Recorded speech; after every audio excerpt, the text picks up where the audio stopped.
It begins with gold and glass, symbols of opulence, of a night shimmering with promise. The room glows with the soft reflection of wealth, every surface catching the light, every detail curated for spectacle. The room is a fortress of sound, soft jazz weaving between velvet conversations. Laughter and whispers blend with the music, creating a cocoon of exclusivity, where every word feels important and every glance is loaded with meaning. 100 industry titans hover under low, smoky lights. Executives, artists, and power brokers mingle, their faces half hidden in shadow, their ambitions shining through every gesture. Marcus Thorne stands at the center, sharp suit, sharper smile, the new king of streaming. His presence commands attention, his reputation preceding him like a spotlight in the dark. His empire is about to double. Tonight is more than a celebration, it's a coronation, a moment where the future of music bends to his will. Champagne in hand, he scans the crowd. Labels, lawyers, legacy artists, all waiting for his cue. Every eye is on him. Every conversation pauses as he moves, the anticipation electric. A DJ leans over the decks, sliding a fader. The music swells, perfectly timed, as if the night itself is choreographed for Marcus's triumph. The air trembles with platinum hits, his hits, each note a trophy. Every beat is a reminder of his dominance, every chorus a testament to his vision. The walls pulse, every screen flickers with the shining logo of his company, Thornstream. The brand is everywhere, omnipresent, a beacon of his success. But then, a ripple. The music stutters. One beat off. Confusion spreads like a chill, the seamless illusion suddenly fractured. Glass thuds against polished wood as heads turn. Conversations die mid-sentence, eyes darting to the source of the disruption. All screens freeze, black, before erupting in urgent red. Rights revoked.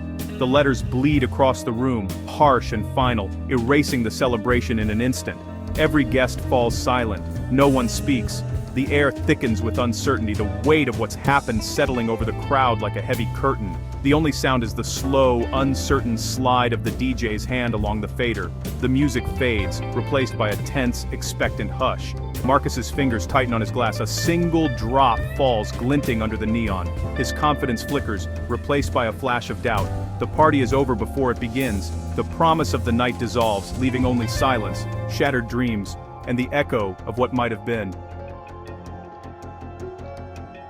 Earlier that evening, Marcus Thorne's reflection danced in the mirrored wall, haloed in light at the height of his reign. The city lights behind him shimmered like distant stars, each one a testament to his ambition and the empire he had painstakingly built. In that moment, he felt invincible, as if the world itself bent to his will. He rehearsed the words he would say to the board, chest swelling with borrowed confidence. Each phrase was carefully chosen, every pause rehearsed until it sounded effortless. He knew the stakes. Tonight was more than a meeting. It was the culmination of years of calculated moves and silent sacrifices. His empire had been built on ghost-written gold, and he believed no one would ever know the difference. The secrets behind his success were buried deep, hidden beneath layers of charm and strategic alliances.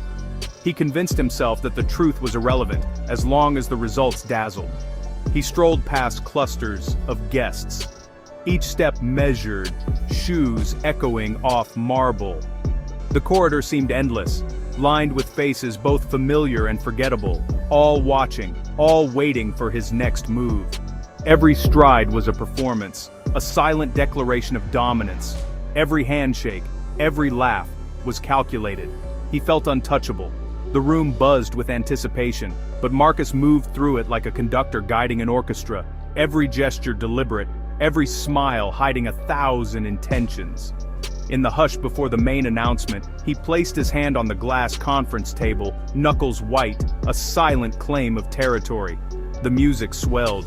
The tension in the air was palpable, as if everyone sensed the magnitude of what was about to unfold. He pictured the money, $500 million on the table, the acquisition sealed. The numbers danced in his mind, each zero a promise of power, each dollar a step further from the man he once was. Marcus raised his glass, catching his own eyes in the reflection. Shadows danced behind him. For a fleeting second, he wondered if the darkness was following him, or if it was simply a part of him now. Somewhere, a piano note hung in the air, unresolved, unfinished. The melody lingered, echoing the uncertainty that still haunted the edges of his triumph. But as the night deepened, the line between arrogance and destiny blurred. The city outside seemed to pulse with secrets, and Marcus felt both larger than life and strangely small, a king atop a fragile throne. The glass grew colder under his palm. In that chill, he sensed the weight of everything he had gained, and everything he might still lose.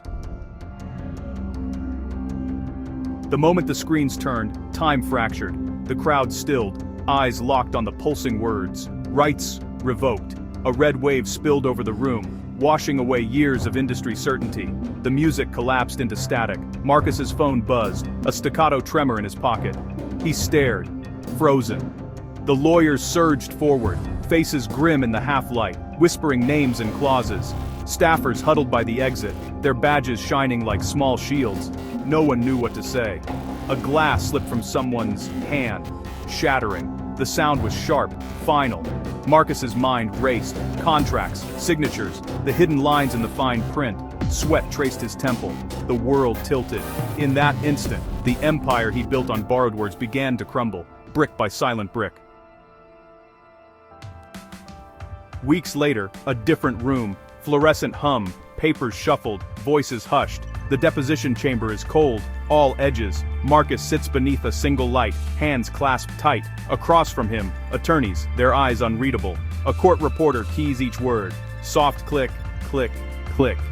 The silence is thick, broken only by the slow tick of an old clock. Marcus's voice, once velvet, is now brittle. Every answer chips away at his story. He remembers the party, how easily he humiliated Elena, the woman who wrote every word and note. Now her name is everywhere, stamped on every exhibit. The lawyers press him, asking about clauses, about credit. He shifts, sweat at his collar. I never thought, he begins, but the sentence drowns in the hush. Outside, rain smudges the city's edges. Inside, the only thing clear is the truth. Flashback.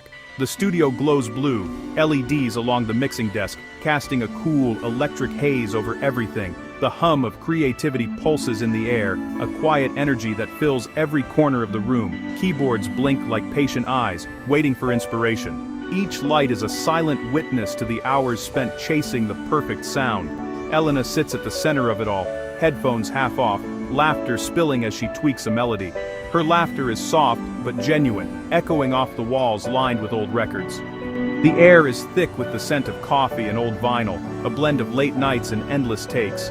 Marcus breezes in, larger than life, his shadow falling over the boards, stretching across the room like a curtain. He jokes, loud and sharp, about how easy it is to make a hit. Elena just smiles, her expression unreadable but kind, her fingers dancing over the keys, coaxing out melodies that seem to float in the air. Her notebooks are stacked beside her, pages filled with words, chords, stories no one else could tell. Each scribble is a secret, a piece of her soul pressed between the lines. He waves her off, a casual dismissal, as if her genius is just background noise. Ghostwriters don't get statues, he says, voice echoing against the glass, bouncing back at her with a hint of mockery. She laughs it away, brushing off the sting, but her eyes linger on the contract she's just signed. The paper feels heavier than it should, loaded with promises and secrets. Her pen rests on a single secret line at the bottom, her name hidden in the fine print, a silent claim to her own creation. Small, almost invisible, but it means everything. She turns back to the music, letting the notes speak for her. The ghost behind every chorus, every lyric that lingers in the mind. Marcus never sees the way she watches him, measuring, quietly shaping the sound of his success, her silent genius echoing long after the music fades. The contract. Plain, unremarkable, but Elena's touch is everywhere. In the margin, just above the CEO's signature, a single clause. Creative integrity clause. In the event of wrongful termination, all copyrights revert to the original creator. No one noticed. Marcus never read the final paragraph. His lawyers trusted the boilerplate. Elena knew better. She watched the ink dry, a quiet smile on her lips. In a world of shadows, she wrote her own light. Back in the deposition room, the lawyers read it aloud. Marcus blanches. The clause is airtight, signed, dated, witnessed. For every song, every lyric, every sound. The rights are hers, not his. The silence is total. Marcus feels the world slip through his fingers line by line. The acquisition falls apart in a single afternoon. The buyers, rivals, sharks, old enemies, withdraw. Thornstream's value, once blinding, evaporates. The press scrambles, headlines scream betrayal, investors race for exits. Marcus sits in his corner office, watching the numbers bleed red on every screen. His hand hovers over the keyboard, one last desperate email. The keys are cold, unresponsive. He presses send. Nothing changes. Outside, the city hums, indifferent. The music once everywhere is gone. Playlists vanish, catalogs empty. The only sound in Marcus's office is the slow, dull thud of his fist on wood. He finally understands what he lost. Not just music, not just money, but the soul of it all. Elena stands in a small, sunlit room, her own. She watches the news scroll by.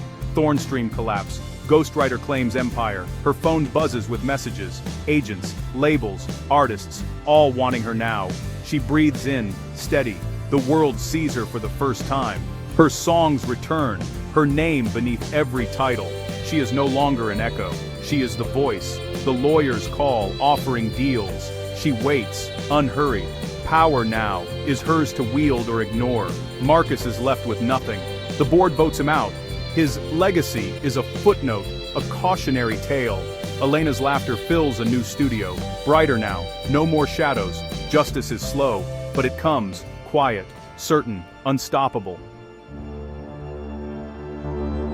Justice does not roar. It whispers in pages signed and overlooked. It slides between the notes, in hands unseen but ever present. One click, one laugh, one line in the margin, enough to unmake a king. Marcus Thorne's empire is dust. His arrogance, his pride, his dismissal of the unseen, these write his downfall. Elena the ghost becomes the architect of her own legend, her music, her words, her rules. The industry learns, too late, the cost of treating genius as disposable. The sound of the end is not a slam. It is a fader sliding to silence, a glass set gently down, a single key pressed with quiet intent. In the end, justice is the ghost in every room, the hand behind every masterpiece.